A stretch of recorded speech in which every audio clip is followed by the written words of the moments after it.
So now it's my turn to say something about quitting, as it's a topic that's been all over the place lately with everyone and their mom weighing in on it. Particularly over the past however many weeks, having heard people call strong, talented, successful female athletes quitters for setting boundaries and choosing to take care of their mental health over meeting others' expectations, I had to say something. Myself, I haven't always been very good at quitting things. Some might call it loyal and noble, persevering. Others might call it stupid. I'd say it's been a bit of both depending on the situation. But that's all judgment anyway, and we're trying not to do that here. Sticking things out has certainly carried me through some very tough challenges, and I was better for it in the end. But there have also been times when I should have thrown in the towel long before I did. And over the years, I have come to realize that the whole never quitting anything myth is just that, a myth. Of course, it isn't useful to quit everything without giving anything a fair shot. But that myth of don't quit is also used to control us by people who want power over us, to do what they want us to do. Because there are times to quit, and that's where being mindful of quitting can be very helpful. Sometimes it is hard to know when something unpleasant is worth pushing through, like running a marathon or finishing a difficult project, and at the end of it, we're glad that we did it. Or is actually hazardous to our well-being, like we're going to be injured or harmed in some way, either physically or mentally. Quitting is tricky because in striving toward any goal, there are challenges. If we quit and don't push through the difficulty, we never get to the good stuff. That stuff that makes it all worth it, the pride and the glory, sense of mastery and accomplishment, our own inner satisfaction. But there are also many things in life that may never end if we don't choose to end them. And we have to know when it's time to move on from anything, a job, a career, hobby, relationship, watching TV, eating ice cream. There is no hard and fast way to figure this out because we're all different and every situation is different. But while there are no exact rules, I can share some ideas of how to mindfully decide whether or not to quit. First, it's important to take regular inventory of our lives, from the tiniest habits and activities to all the big stuff. We should try to do this to some degree daily, weekly, monthly, yearly. Even moment to moment can be helpful to check in to see if we're making the best use of our time and if it's in line with our goals, values, and intentions.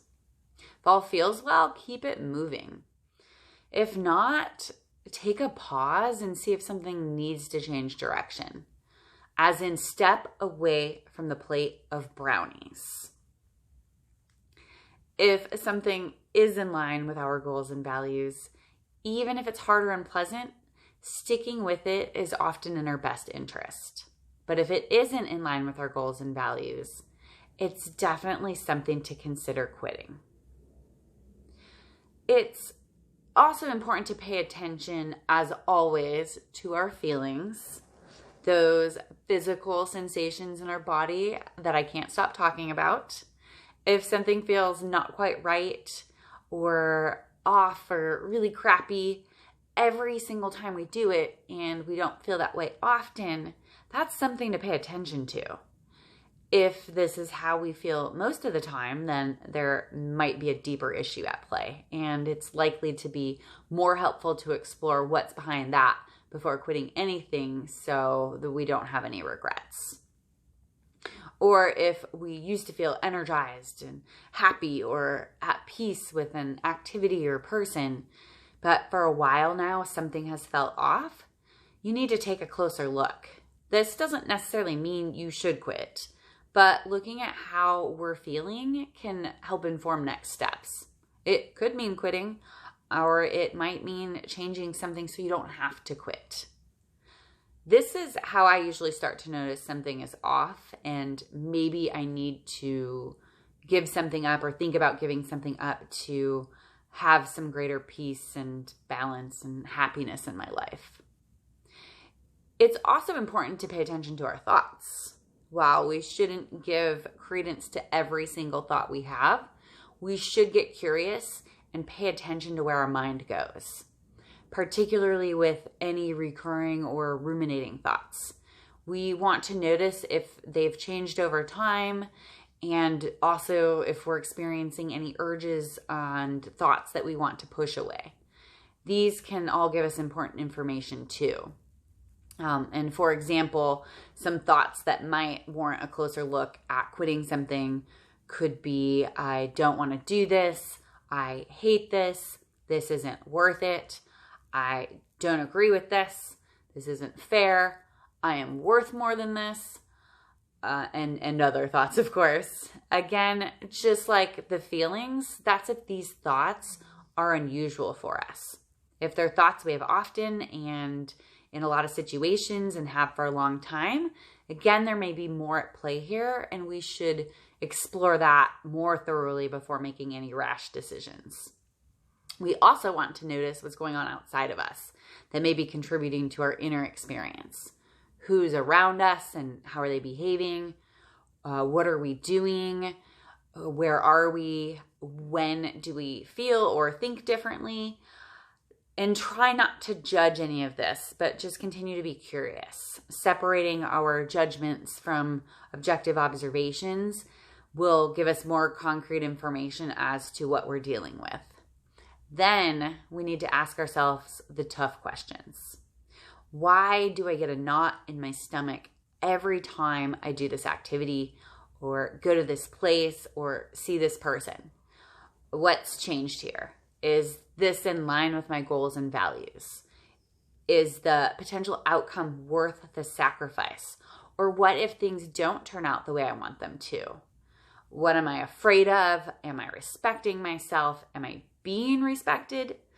There are infinite questions we can ask, but the more curious we are, the better. Then wait for the answers, because they don't always come immediately, but they do come. And over the years, I have mindfully quit jobs, relationships, places I lived, habits, hobbies. It's not easy because I don't enter into most things lightly or mindlessly. And at one point or another, they did mean a great deal to me. But when I'm mindful about quitting something, I have zero regrets in the long run. And all of the quitting has taught me so much about grief and loss, letting go, valuing myself and others, standing up for what I believe in, and gratitude. I appreciate the good and the bad that have come with everything I've quit, because it's made me the human being I am today and helped me to create the life I have now. So before we judge anyone else for their life decisions, we should take a closer look at ourselves first and how we're living our own lives. And by liking this video, leaving a comment, and subscribing to this channel for more mindfulness in real life, you can do just that.